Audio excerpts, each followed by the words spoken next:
जय महाकाल। जय महाकाली। पिताजी, आरोही जी का प्रश्न है कि घर में मेरी एक तस्वीर है जिसे मेरे मित्र ने गिफ्ट किया था। आज मैं उसे देखती हूँ तो ऐसा महसूस होता है जैसे वह मुझे देख रही है। कभी कभी भय भी लगता है। पति को बताया तो वह कहते हैं, तू सारा दिन घर में रहती है, तेरा दिमाग खराब हो गया है।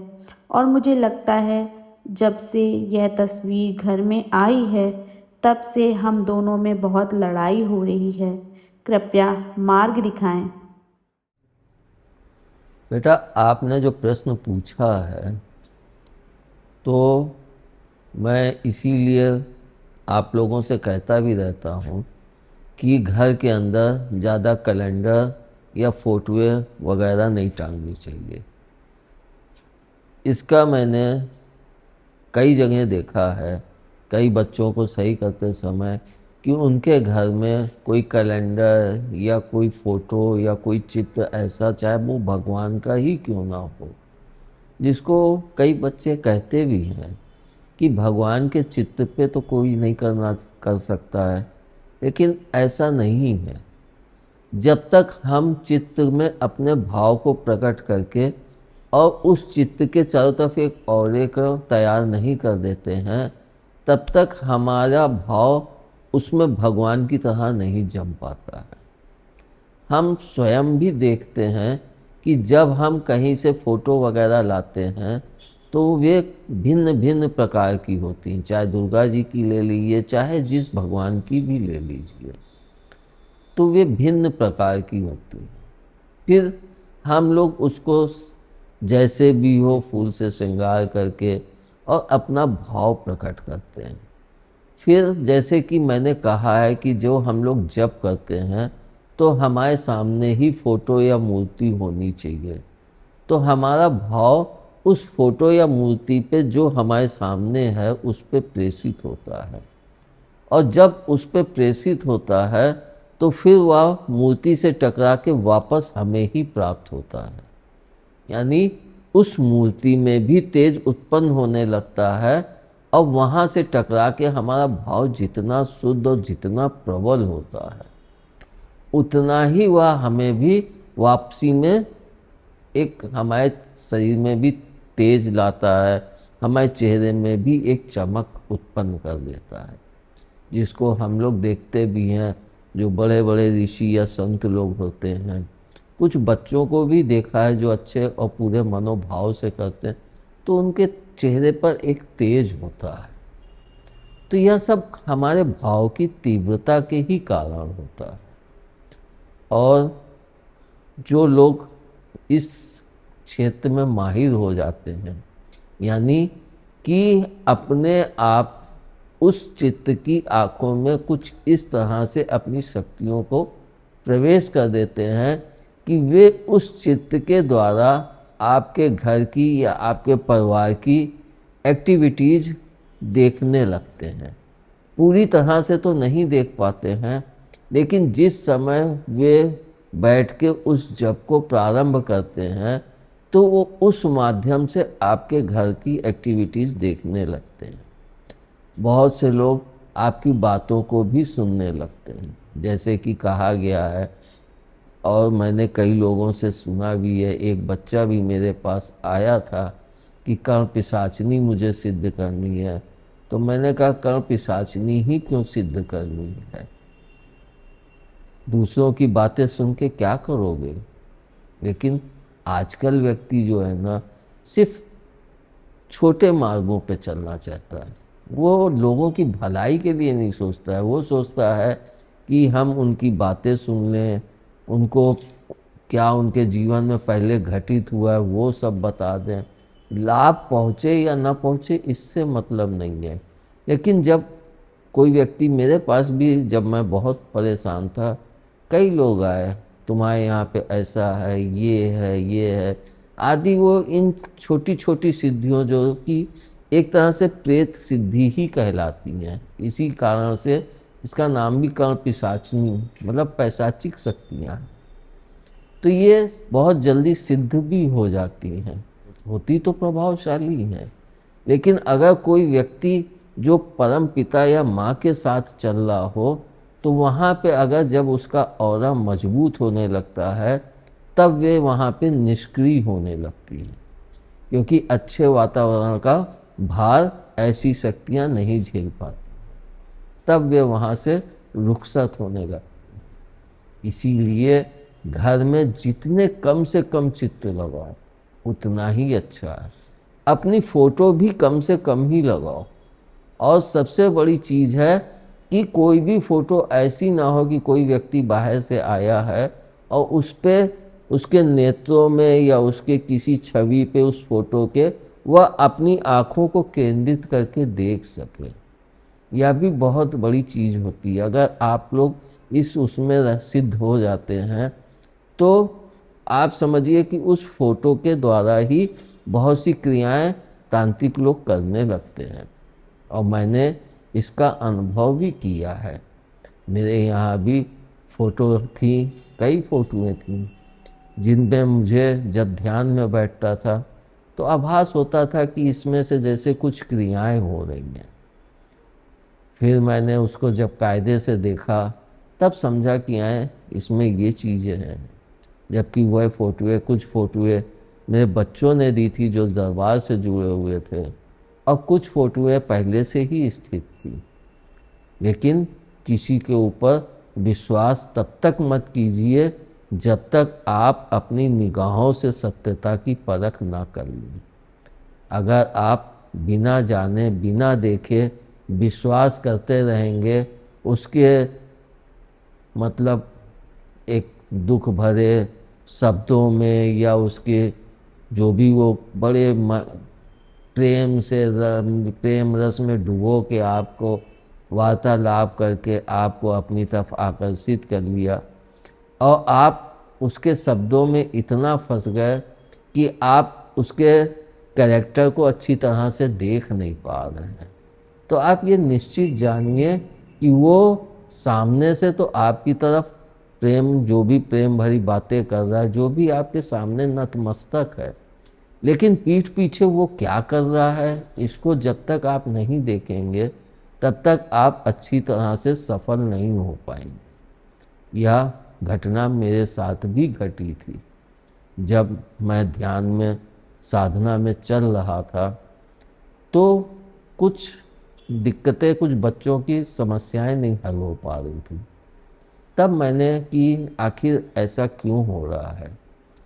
तब मुझे कि जो दिक्कतें तुम्हें हो रही हैं, तो जिन बच्चों पे तुम इतना विश्वास करते हो उनको तो देखो, वे क्या गलत हरकत कर रहे हैं। आप ये नहीं कह सकते हैं कि आपके यहाँ आने वाला हर शख्स शुद्ध आत्मा ही है।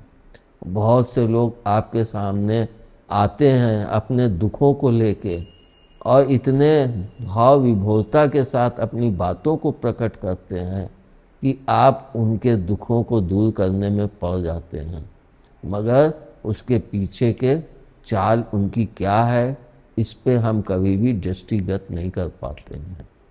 और इसका सबसे अच्छा उपाय यह है कि हम या तो उन चित्रों को वहाँ से हटा दें, या फिर जिस समय हम वहाँ पे कोई कार्य या कुछ भी वार्तालाप कर रहे हैं तो उसके ऊपर कपड़ा डाल दें, जो कि हर चित्र पे कपड़ा डालना संभव नहीं होता है। और यह क्रिया सिर्फ चित्त पे ही नहीं करनी चाहिए। मेरा तो मानना यहाँ तक है कि हम लोगों को जो शीशे हम लोग अपने बेडरूम में लगाते हैं और या फिर जहाँ पे भी लगाते हैं, उन शीशों को भी ढक के रखना चाहिए। उससे भी बहुत सी तंत्र क्रियाएं होती हैं।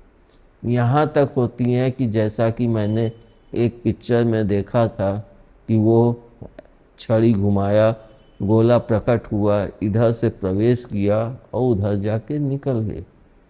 उसी तरह से मैंने इसमें भी देखा है, इस तरह दर्पण से प्रवेश किया और निकला जाके कहीं और दर्पण में। तो यह मत सोचिएगा कि ये सब क्रियाएं असंभव हैं, संभव हैं। लेकिन ये सब अदृश्य रूप में ही संभव है। प्रत्यक्ष स्वरूप में तो मैं आपको देख सकता हूँ, आप मुझे देख सकते हैं, लेकिन अप्रत्यक्ष में कितनी किरणें निकलती हैं जो हमारे को लाभ भी पहुँचाती हैं और हानि भी पहुँचाती हैं। हमको उससे कैसे बचे, इन सब के लिए हमको बहुत सोच समझ के और उस मार्ग पे कदम रखना चाहिए। और सबसे बड़ी चीज़ क्या है कि आपको जिस फ़ोटो पे लगे कि यह फ़ोटो, आप देखते होंगे कि जैसे कोई कि ये मेरे को ही देख रही, जिधर जा रहा हूँ मेरे को ही देख रही, और आपको उस फ़ोटो से भय लगने लगे कि कुछ भय भी मेरे को इस फ़ोटो को देख के लगता है, तो आप उसको या तो हटा दें और या फिर वहीं पे बैठ के रुद्री का पाठ करने लगे। जिसको मैंने पहले भी कहा है कि जिस फ़ोन से हम बात करते हैं, किसी की कॉल आती है तो उसी फ़ोन से हमारी आवाज़ भी उसको सुनाई देती है। तो जब हमारी आवाज़ उसको सुनाई देती है तो उसी तरह से जिस व्यक्ति ने भी या जिस तांत्रिक ने भी यह क्रिया की है उस फोटो पे, और हम रख के वहाँ पे उसका सामने बैठ के अगर हम रुद्री का पाठ करेंगे, क्योंकि हर व्यक्ति को हर तंत्र क्रिया नहीं आती, लेकिन रुद्री का पाठ हर व्यक्ति कर सकता है। हाँ, थोड़ा उसको समय लग सकता है। इसका भी सबसे प्रमुख कारण ये है कि संस्कृत उसकी कठिन है। व्यक्ति अगर अपने मन में पूरा बांध ले गांठ कि नहीं मुझे ये करना है, मुझे इन चीज़ों से बचना है, इन चीज़ों से अपना बचाव करना है, और वह किसी पंडित से उसका उच्चारण करना, या आजकल तो यूट्यूब में भी रुद्री के पाठ का उच्चारण करते हैं, तो हम उसको सुनते हुए भी अपनी पुस्तक में जो वहाँ जहाँ पे वर्डिंग है वहाँ पे हिंदी में लिख के रख सकते हैं, और पढ़ते समय वह हमारी सहयोगी हो सकती है उच्चारण में। तो हमारा उच्चारण कभी गलत नहीं होगा। जिसको हम लोग पहले करते भी थे, जब पढ़ते थे तो कोई इंग्लिश वर्ड नहीं समझ में आता था तो वहाँ पे उसका हिंदी में अर्थ लिख लेते थे। कोई शब्द जो है वह उच्चारित नहीं होता था तो हिंदी में ही उसका उच्चारण लिखते थे। और यह क्रिया हम लोग संस्कृत और अंग्रेजी दोनों ही भाषाओं में करते थे।